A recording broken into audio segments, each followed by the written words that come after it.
Assalamu alaikum. Kwa jina naitwa Mohamed Ali Kibao, mtoto wa marehemu Ali Mohamed Kibao ambaye mwezi Septemba mwaka 2024 alitekwa, kuteswa na kuuawa kikatili na watu wasiojulikana. Leo hii ningependa nitoe ujumbe mfupi ambao kama tawafikia, mlengwa ni Rais wa Jamhuri ya Muungano wa Tanzania na vile vile Waziri Mkuu wa Jamhuri ya Muungano wa Tanzania. Natoa hapa kwa namna hii kwa sababu hakuna namna nyingine za mawasiliano kutoka kwa mwananchi kwenda kwa watu waliochukua madaraka ya juu. Dhumuni la ujumbe huu ni mambo makubwa matatu. La kwanza ni kuongea kwa niaba ya familia yetu, ingawa sikuwashirikisha katika kutengeneza ujumbe huu, na vile vile familia ambazo zinapitia madhila kama ambayo tumepitia sisi kwa zaidi ya mwaka mmoja sasa. La pili ni kuongelea jinsi ambavyo uoga, simanzi na pengine chuki zinavyojengeka na kutawala kwa watu ambao wanapitia mambo mbalimbali na Watanzania kwa ujumla wanaoona jinsi haya mambo yanavyotokea.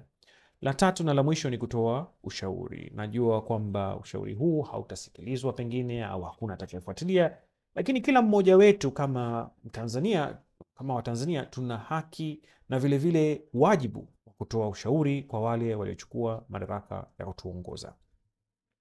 Ningependa nisisitize pia kwamba sio dhumuni la ujumbe huu kuhamasisha yoyote afanye chochote. Sio dhumuni la ujumbe huu kuhamasisha maandamano.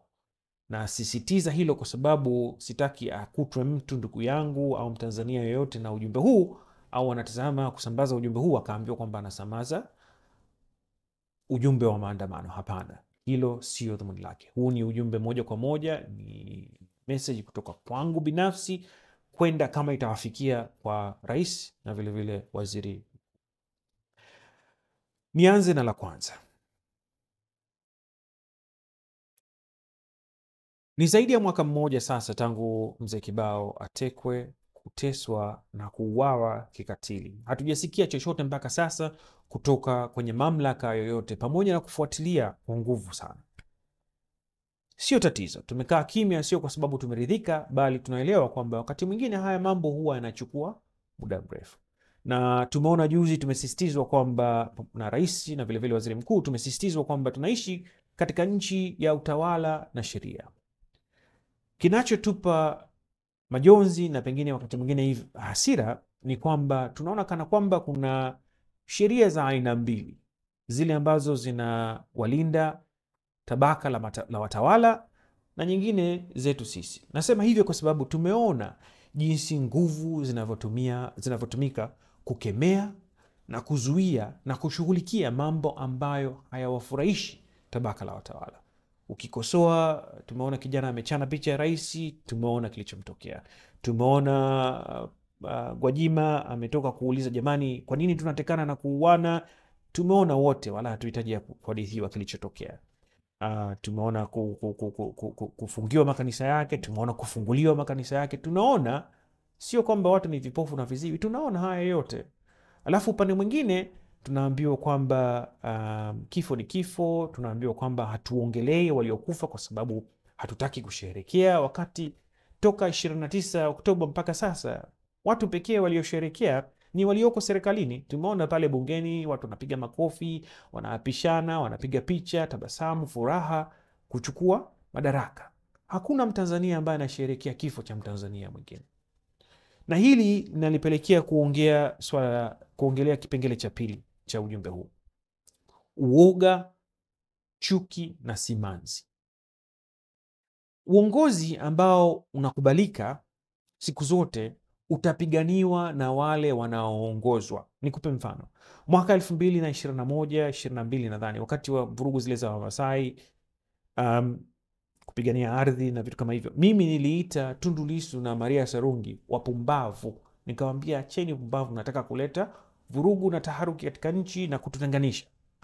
Wakaniambia, wewe unasema hivyo kwa sababu huelewi kwamba system ndiyo mbovu. Haijalishi aliyekalia kiti ni nani, kama kiti ni kibovu kitavunjika. Haijalishi aliyekalia kiti ni nani. Sikuwaelewa, nikawaacha. Na nadhani wapo wengi kama mimi ambao walikuwa wanasikiliza tu haya mambo, wanaona haya ni husu. Umeona, mpaka yalipotufika sisi. na kuna wengi ambao walikuwa hawafuatilii siasa mpaka mtu yanapokufika.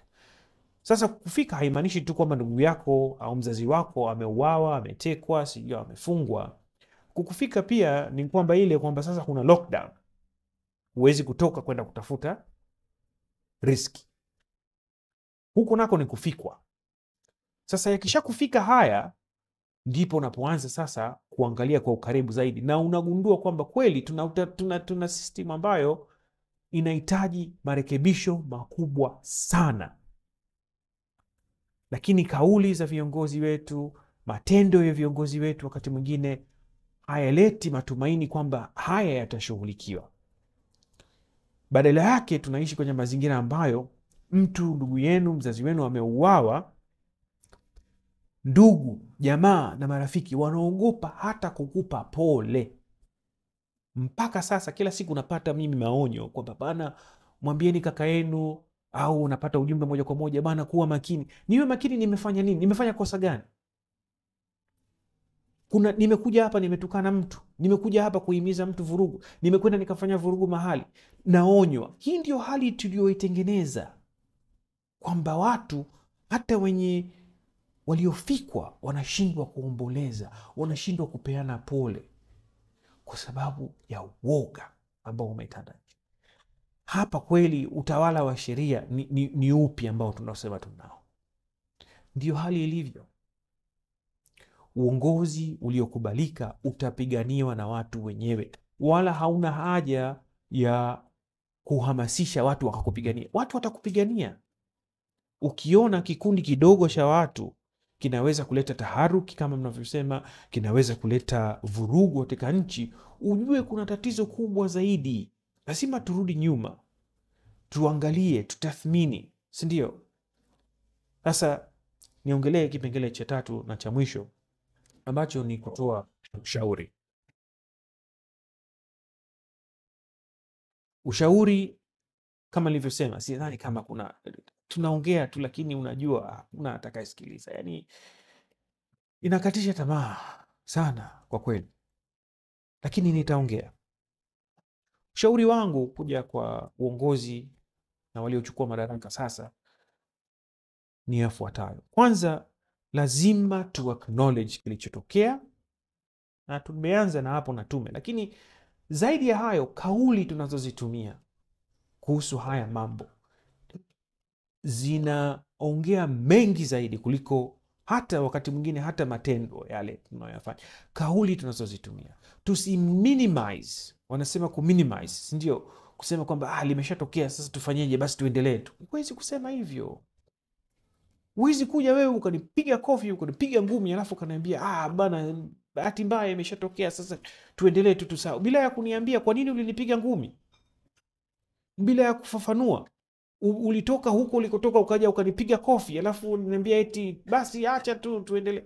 Kweli lazima turudi nyuma, tuangalie kilichotufikisha hapa ni nini, na tunaweza tumeona mambo haya yalianza kidogo kidogo. Tundu Lissu anapigwa risasi, Azory Gwanda anapotea, Ben Saanane anapotea, Deusdedit Soka anapotea, Mzee Kibao anatekwa, anateswa, anauawa, mwili unatupwa kama mbwa, yanatokea. Tunaona Polepole anapotea. Tunaona sasa. Tukitafuta mchawi, tusiangalie mbali. Shuka tu waziri mkuu, shuka rais kwenye gari, ingia sokoni, ongea na Mtanzania yoyote ambaye yuko tayari kukuambia ukweli. Muulize tumefikaje hapa, atakwambia wote tunajua, wote tunajua. Sasa tu acknowledge basi. Inauma sana mtu kuuliwa ndugu yako, kupoteza ndugu yako, alafu naambiwa kwamba basi tuache tusonge mbele. Hakuna taifa kwenye historia ambalo limeweza kuponya majeraha yake bila ya kukiri makosa yake. Tumeona Rwanda, tumeona Sierra Leone, tumeona Afrika Kusini. Hii ni historia, lazima tujifunze kupitia hayo. Sasa basi, ili nisiwe emotional sana, naomba nimalizie hapo. Kusema kwamba ni muhimu sana turudi nyuma, ni muhimu tu acknowledge iliyotokea, na bila kigugumizi ni muhimu kukemea kwa nguvu kubwa kabisa matukio ambayo Watanzania wanauliza, kwa sababu swali siku zote linarudi pale, wanaoteka na kuua ni kina nani? Mbona hawashughulikiwi au hata kukemea? Basi tujitahidi. Ushauri wangu kwako, kwenu viongozi mliochukua madaraka, ni kukiri na vile vile kukemea kwa nguvu kubwa kama mnavyofanya kwenye mingine.